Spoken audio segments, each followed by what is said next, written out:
ব্যবস্থা যখন সব হয়ে গেছে তখন আর দেরি করাটা ঠিক হবে না। হ্যাঁ হ্যাঁ, এসো সবাই, কাঁধে কাঁধ মেলাই।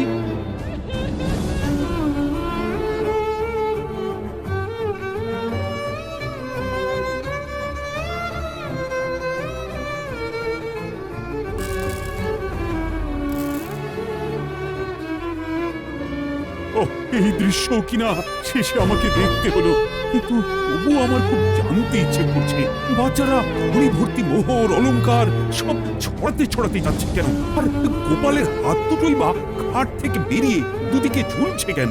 মহারাজ, আর একটা ব্যাপার কি আপনি লক্ষ্য করেছেন? কি বলো তো? গোপালের দেহ কারা কাঁধে করে নিয়ে যাচ্ছে? হ্যাঁ হ্যাঁ, হয়তো মন্ত্রী, সেনাপতি, জ্যোতিষী আর পণ্ডিত। আসলে গোপালের এই শেষ যাত্রা আমাদের কিছু শিক্ষা দিয়ে যাচ্ছে মহারাজ। এই যে দেখুন, যারা গোপালকে সহ্য করতে পারতো না, এখন তাদেরই কাঁধে গোপাল যাচ্ছে।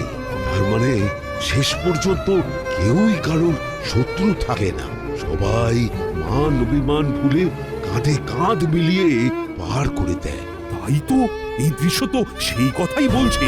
আর ওই যে মোহর আর অলংকার ছড়িয়ে যাচ্ছে, সেটাও বুঝিয়ে দেয় যে এই অর্থ, সমৃদ্ধি সবই ফেলে একসময় চলে যেতে হবে।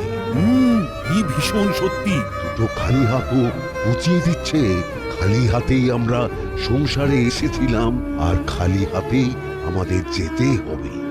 এই চরম সত্যিটা আমি আগে বুঝিনি। গোপাল, তুমি মরে গিয়ে আমাকে চরম শিক্ষা দিয়ে গেলে।